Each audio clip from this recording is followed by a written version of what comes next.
देखो, last class में हम लोगों ने जो टॉपिक पढ़ा था potential energy of A dipole in a uniform electric field. Basically एक इलेक्ट्रिक फील्ड है, उसमें एक डायपोल रखा, ठीक है।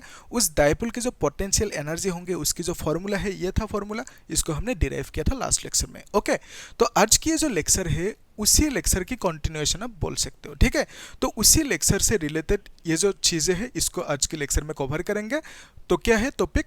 Position of stable equilibrium, position of unstable equilibrium, फिर यह है पोजीशन ऑफ जीरो एनर्जी, ठीक है। तो इस टॉपिक को, इन टॉपिक्स को समझने के लिए आपको समझना होगा स्टेबल इक्विलिब्रियम है क्या, अनस्टेबल इक्विलिब्रियम क्या है, ठीक है। तो बेसिकली जो सिचुएशन था लास्ट क्लास में, सिचुएशन क्या था कि एक इलेक्ट्रिक फील्ड है इस डायरेक्शन में, ओके।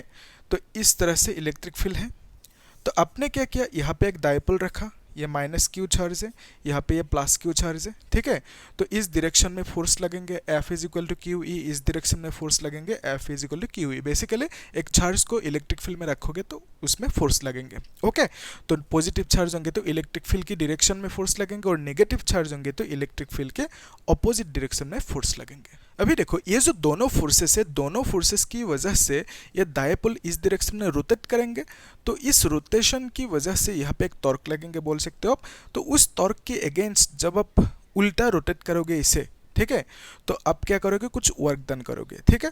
तो लेट्स से कुछ डिस्प्लेसमेंट किया, डी थीटा है ना, तो कुछ वर्क डन करोगे, उसी वर्क डन को हमने बोला पोटेंशियल एनर्जी। बेसिकली वो जो वर्क डन होंगे that will be stored as the potential energy of this dipole, ठीक है। तो वो जो पोटेंशियल एनर्जी की फॉर्मूला होंगे वो फॉर्मूला ये था, ओके। तो इसी से रिलेटेड ये कॉन्सेप्ट है। तो मैंने बोला इन कॉन्सेप्ट को समझने के लिए आपको चाहिए स्टेबल इक्विलिब्रियम और अनस्टेबल इक्विलिब्रियम की मीनिंग, ठीक है। तो उसको पहले समझ लेते हैं। देखो ध्यान से, एक एग्जांपल से समझा देता हूं मैं। लेट्स से एक इस तरह की कुछ राउंड रिंग है, ठीक है, ये एक राउंड रिंग है, सर्कुलर रिंग। तो मान लेते हैं इस जगह पे एक बॉल है, ओके। और इस बॉल को आपने क्या किया, ये बॉल स्टेबल इक्विलिब्रियम में है या अनस्टेबल इक्विलिब्रियम में है। ऑब्वियसली इक्विलिब्रियम मतलब क्या, उसके ऊपर कोई भी फोर्स नहीं लग रहा है, वो रेस्ट पे है, आराम से है, ठीक है। तो वह इक्विलिब्रियम। तो अनस्टेबल का मीनिंग क्या है, स्टेबल का मीनिंग क्या है। तो उसको चेक करने के लिए आप क्या करोगे, इस बॉडी को आप मूव करोगे थोड़ा सा, यानी थोड़ा सा आपने डिस्प्लेस किया। थोड़ा सा डिस्प्लेस करने के बाद यहाँ तक आ गया, तो आपने इस बॉल को अभी छोड़ दिया, ठीक है। तो यहाँ तक लेके आके छोड़ दिया। तो अगर छोड़ने के बाद ये बॉल अपने आप ओरिजिनल पोजीशन पे जाते हैं तो आप उसे बोलोगे स्टेबल इक्विलिब्रियम, मतलब वो पहले से ही आराम से था, जबरदस्ती नहीं था, ठीक है। लेकिन इस केस में क्या होंगे, अगर यहाँ पे एक बॉल रखा, इस बॉल को, ये बॉल अभी रेस्ट पे है, आराम से यहाँ पे है, तो बेसिकली आप बोल सकते हो ये इक्विलिब्रियम में है, क्योंकि इसके ऊपर कोई फोर्स नहीं लग रहा है, वो अभी रेस्ट पे है, रेस्ट पे होने से ही इक्विलिब्रियम में होंगे, याद रखना, ओके। तो चेक करना है आपको कि ये स्टेबल इक्विलिब्रियम में है या अनस्टेबल इक्विलिब्रियम में है, वो चेक करना है, ठीक है, ओके। कैसे चेक करोगे, चेक करने का तरीका है कि आप इसको थोड़ा सा डिस्प्लेस करो, ठीक है। जब डिस्प्लेस करके देखोगे, अगर वो ओरिजिनल पोजीशन में वापस जाए तो आप क्या बोलोगे, उसे स्टेबल इक्विलिब्रियम। अगर वो ओरिजिनल पोजीशन में वापस नहीं जाए तो आप बोलोगे अनस्टेबल इक्विलिब्रियम। तो यहाँ पे आप समझ सकते हो, जब इसको यहाँ तक डिस्प्लेस करोगे तो वापस इधर नहीं जाएंगे, तो ये नीचे गिर जाएंगे, ठीक है। तो बेसिकली ऐसा लग रहा है सिचुएशन कि इसको किसी ने यहाँ पे जबरदस्ती इक्विलिब्रियम में रखा, ये अनस्टेबल है, वहाँ पे खुश नहीं है बोल सकते हो, ठीक है। तो यहाँ पे ये खुश था, तो इसीलिए क्या हुआ, जब आप इसको लेके गया चेक करने के लिए ये स्टेबल में है या अनस्टेबल में है, छोड़ दिया तो ये वापस अपनी जगह पे आए। इसका मीनिंग ये ओरिजिनली अपनी जगह पे खुश था बोल सकते हैं, ठीक है। तो इसको हम बोलेंगे स्टेबल इक्विलिब्रियम, स्टेबल इक्विलिब्रियम, और इसको हम बोलेंगे अनस्टेबल इक्विलिब्रियम, ठीक है। ये है सिनेरियो, ठीक है। तो इस केस में क्या हो रहा है, इस केस में देखो, ये जो इसको मिटा देते हैं अभी, ओके। तो इस केस में इन दोनों फोर्सेस की वजह से ये क्या करेंगे, ये इस डायरेक्शन में आना चाहेंगे, ठीक है। तो आना चाहेंगे यानी आके, एक काम करते हैं, इसको अच्छे से मिटा देते हैं ना, ओके। तो इसको नोट कर लेना है ना। तो ये क्या करेंगे, आके इधर रुक जाएंगे, ठीक है। तो इस लाइन में इस तरह से अलाइन हो जाएंगे, ये नेगेटिव चार्ज, ये पॉजिटिव चार्ज, इसको अच्छे से समझ लो। अभी देखो, ये जो डायपोल है, ये डायपोल इक्विलिब्रियम में है, ऑब्वियसली है इक्विलिब्रियम में, क्योंकि इस पोजीशन पे आने के बाद ये इधर उधर मूव नहीं करेंगे, इसके ऊपर अभी फोर्स नहीं लगेंगे, ठीक है। तो बेसिकली ऐसा है सिचुएशन, इसके ऊपर फोर्स लगेंगे इस डायरेक्शन में, इसके ऊपर लगेंगे इस डायरेक्शन में, तो दोनों फोर्स इक्वल है, ऑपोजिट है, कैंसिल आउट होंगे, तो बेसिकली पूरा का पूरा ये जो डायपोल है, इस डायपोल के ऊपर टोटल फोर्स 0 होंगे। तो अगर टोटल फोर्स 0 होंगे, ये डायपोल इधर भी ऐसे भी मूव नहीं करेंगे, ओके। तो उस केस में हम बोलेंगे ये इक्विलिब्रियम में है, लेकिन हमें चेक करने वो स्टेबल इक्विलिब्रियम में है या अनस्टेबल इक्विलिब्रियम में है, ठीक है। तो उसके लिए आप क्या करोगे, उसके लिए आप टेक्निक क्या है चेक करने के लिए, आप थोड़ा सा डिस्प्लेस करोगे, अगर ओरिजिनल पोजीशन पे वापस जाए तो हम बोलेंगे स्टेबल इक्विलिब्रियम, यस।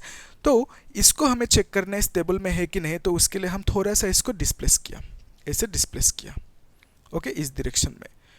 तो अभी क्या होंगे, जब थोड़ा सा थीटा एंगल से डिस्प्लेस किया तो अभी क्या होंगे, ये पॉजिटिव चार्ज है, ये तो नेगेटिव चार्ज है, तो इसके ऊपर फोर्स लगेंगे इस डायरेक्शन में, इसके ऊपर फोर्स लगेंगे इस डायरेक्शन में। तो बेसिकली इन दोनों फोर्सेस की वजह से ये डायपोल ऐसे मूव करेंगे, इस तरह से रोटेट करेंगे, तो अगेन ओरिजिनल पोजीशन पे आ जाएंगे। तो ये जो सिनेरियो होंगे इसको हम बोलेंगे स्टेबल इक्विलिब्रियम। तो इस स्टेबल इक्विलिब्रियम में था ओरिजिनली, कब था, जब डायपोल ऐसे अलाइन था, ठीक है। तो डायपोल की जो डायरेक्शन है कौन सी है, मतलब डायपोल मोमेंट की डायरेक्शन ये है negative charge to positive charge, P की डायरेक्शन, और इलेक्ट्रिक फील्ड की डायरेक्शन ये है। तो इलेक्ट्रिक फील्ड और पी के बीच में एंगल कितना होंगे, 0 होंगे, ठीक है। तो for the case of stable equilibrium theta कितना होना होगा, 0 होना होगा, ठीक है। तो अगर थीटा 0 होंगे तो हम बोलेंगे, क्या बोलेंगे, स्टेबल इक्विलिब्रियम। तो basically position of stable equilibrium कौन सी है, theta is equal to 0, okay, stable equilibrium. तो इस केस में जो फॉर्मूला होंगे E is equal to minus P E cos 0 लिखोगे, कॉस 0 की वैल्यू क्या है, 1, ठीक है। तो आप लिखोगे U is equal to P, ठीक है। तो जब स्टेबल इक्विलिब्रियम में होंगे तो फॉर्मूला क्या होंगे, माइनस पी हो जाएंगे, ठीक है। तो आपको JEE नीट एग्जाम में ऐसे भी क्वेश्चन देंगे, थीटा ये जो एंगल है वो एंगल नहीं देंगे, आपको मेंशन कर देंगे कि स्टेबल इक्विलिब्रियम में है। तो कॉन्सेप्ट समझ में आया, आप आराम से कर सकते हो, ओके। तो उस हिसाब से अगर स्टेबल इक्विलिब्रियम में होंगे तो थीटा क्या लिखोगे, 0 लिख दोगे, तो इस फॉर्मूला में 0 लिख दिया, ओके। तो नेक्स्ट स्टेप में क्या है, अनस्टेबल इक्विलिब्रियम, उसको भी देख लेते हैं साथ साथ, है ना। तो इसको नोट करके रखना, ठीक है। देखो, तो अनस्टेबल इक्विलिब्रियम की केस, तो ये जो डायपोल है, सपोज ये है इलेक्ट्रिक फील्ड, ओके, इस तरह से है। तो डायपोल को मैंने ऐसे रखा, उल्टा रखा, ठीक है। तो नेगेटिव चार्ज को इधर रखा और पॉजिटिव चार्ज को इधर रखा, ठीक है। तो इलेक्ट्रिक फील्ड में चार्ज को जब रखोगे तो क्या होंगे, उसके ऊपर फोर्स लगेंगे, है ना। तो पॉजिटिव चार्ज होंगे तो इस डायरेक्शन में फोर्स लगेंगे, नेगेटिव चार्ज होंगे तो इस डायरेक्शन में फोर्स लगेंगे। ये दोनों फोर्सेस क्या होंगे, ये दोनों फोर्सेस सेम होंगे और ऑपोजिट होंगे। तो इस केस में दोनों एक दूसरे को कैंसिल करेंगे, तो बेसिकली इस डायपोल के ऊपर net force, total force in this dipole is 0 now. अगर 0 होंगे टोटल फोर्स तो इक्विलिब्रियम में है, तो basically this dipole is in equilibrium. लेकिन क्वेश्चन क्या है, ये स्टेबल इक्विलिब्रियम में है या अनस्टेबल इक्विलिब्रियम है, वो देखना है। उसके लिए आप क्या करोगे, टेक्निक है, आप इसको थोड़ा सा मूव करो, मूव करने के बाद छोड़ दो। अगर वो ओरिजिनल पोजीशन में वापस जाते हैं तो आप बोलोगे उसे स्टेबल इक्विलिब्रियम, अगर वापस नहीं जाते हैं ओरिजिनल पोजीशन में उसको आप बोलोगे अनस्टेबल इक्विलिब्रियम, ठीक है। तो ये जो डायपोल है इसकी एक फैक्टर होंगे dipole moment, negative to positive, तो P की डायरेक्शन ये है, ओके। तो इस केस में P की डायरेक्शन ये है, इलेक्ट्रिक फील्ड की डायरेक्शन ये है, तो P और E के बीच में जो एंगल होंगे, ये थीटा क्या है, P और E के बीच में एंगल, तो P की डायरेक्शन ये, E की डायरेक्शन ये, दोनों के बीच में एंगल होंगे 180, बिकॉज दो वेक्टर ऑपोजिट डायरेक्शन में होने से दोनों के बीच में एंगल कितना होंगे, 180 डिग्री, ओके। यहाँ तक समझ में आया। अभी देखो, चेक करना है हमें कि ये स्टेबल इक्विलिब्रियम है अनस्टेबल इक्विलिब्रियम है, तो उसके लिए आप क्या करोगे, इसको थोड़ा सा मूव करोगे, ठीक है। थोड़ा सा जब मूव करोगे, ऐसे सपोज मूव किया, इस पोजीशन पे आ गया ये, ठीक है। तो ये माइनस क्यू चार्ज और ये प्लस क्यू चार्ज, ओके। तो अभी क्या होंगे, अभी इस प्लस क्यू के ऊपर फोर्स लगेंगे, कौन सी डायरेक्शन में, इस डायरेक्शन में। क्यों, क्योंकि पॉजिटिव चार्ज इलेक्ट्रिक फील्ड में होने से उसके ऊपर फोर्स लगेंगे इलेक्ट्रिक फील्ड की डायरेक्शन में, ठीक है। तो ये फोर्स लगा, तो ये नेगेटिव चार्ज है, इसके ऊपर फोर्स लगेंगे इस डायरेक्शन में, क्योंकि नेगेटिव चार्ज के ऊपर जो फोर्स लगेंगे वो इलेक्ट्रिक फील्ड के ऑपोजिट डायरेक्शन में। तो इस केस में क्या होंगे, इसको ये फोर्स इस पॉजिटिव क्यू को खींचेंगे इस डायरेक्शन में, नेगेटिव क्यू को इस डायरेक्शन में खींचेंगे। तो बेसिकली ये डायपोल रोटेट होंगे, ऐसे रोटेट होके कहाँ तक आ जाएंगे, ऐसे अलाइन हो जाएंगे। तो नया डायग्राम जो होंगे वो क्या होंगे, ये इलेक्ट्रिक फील्ड है, तो नया डायग्राम होंगे रोटेट होते होते ऐसे आ जाएंगे। तो पॉजिटिव चार्ज इधर आ जाएंगे, नेगेटिव चार्ज इधर आ जाएंगे, ठीक है। तो ये नेगेटिव चार्ज पॉजिटिव चार्ज उल्टा हो गया, ठीक है। तो इसका मतलब जब अपने चेक करने के लिए इसको थोड़ा सा डिस्प्लेस किया, करने के बाद छोड़ दिया, तो अपने क्या देखा कि ये ओरिजिनल पोजीशन पे वापस नहीं गए। तो ये क्या हुआ, नया पोजीशन पे इस तरह रोटेट करके इस पोजीशन पे आ गया, ठीक है, उल्टा हो गया, ठीक है। आ रहा है समझ में। तो वही जो सर्कुलर रिंग पे हमने समझा था, वही कैसे, अगर ओरिजिनल पोजीशन पे नहीं जाएंगे तो हम बोलेंगे अनस्टेबल इक्विलिब्रियम। तो इस केस में अनस्टेबल इक्विलिब्रियम की जो पोजीशन होंगे आप बोलोगे theta is equal to 180 degree, ठीक है। तो अगर थीटा 180 डिग्री होंगे तो आप बोलोगे अनस्टेबल इक्विलिब्रियम, ओके। तो उस केस में यहाँ पे लिख सकते हैं थीटा इज इक्वल टू 180 का मीनिंग क्या है, अनस्टेबल इक्विलिब्रियम, ठीक है। आप लोग अच्छे से लिख देना। तो फॉर्मूला क्या लिखोगे, u is equal to minus P E cos 180 लिखोगे, ठीक है, माइनस पी ई कॉस 180 की वैल्यू क्या है, -1, ठीक है। तो आंसर क्या हो जाएंगे, आंसर होंगे पी ई, ठीक है। तो आपको अगर देंगे कि डायपोल इक्विलिब्रियम में है, कौन सी इक्विलिब्रियम, अनस्टेबल इक्विलिब्रियम में, तो उस केस में आप थीटा आराम से 180 लिख दोगे, ठीक है। तो 0 या कुछ लिखने से गलत हो जाएंगे, ठीक है। ये जो सिनेरियो था ये क्लियर है। तो लास्ट क्या है, position of zero energy. Zero energy कब होंगे, यस। तो ये जो एनर्जी है ये जीरो कब होंगे, अगर कॉस थीटा, थीटा की वैल्यू अगर 90 होंगे, कॉस 90 की वैल्यू क्या है, बोलो यस। तो कॉस 90 की वैल्यू है 0। तो थीटा पी और ई के बीच में अगर थीटा 0 होंगे तो जो एनर्जी होंगे, पोटेंशियल एनर्जी, वो कितना होंगे, 0 होंगे। तो पोजीशन ऑफ जीरो एनर्जी क्या लिखोगे, थीटा इज इक्वल टू 90। उसके लिए अगर डायग्राम बनाओगे तो कैसे बनाओगे, सिंपल है डायग्राम,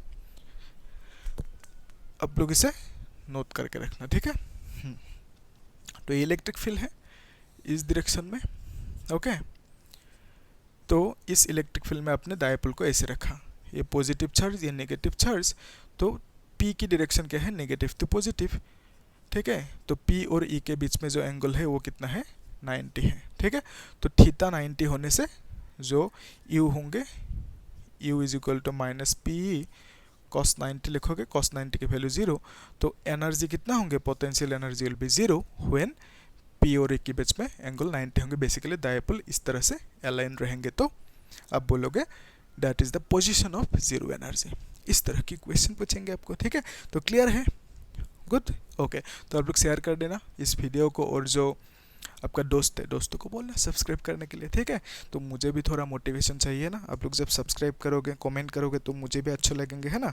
तो फिर मुझे भी और वीडियोस आप लोगों के लिए बनाने का मन करेंगे, है ना। ओके, तो मोटिवेशन सबको चाहिए, तो इस तरह से आप लोग मुझे सपोर्ट करो, मोटिवेशन दो, मैं भी दूंगा आप लोगों को, है ना। ओके, ठीक है, थैंक यू।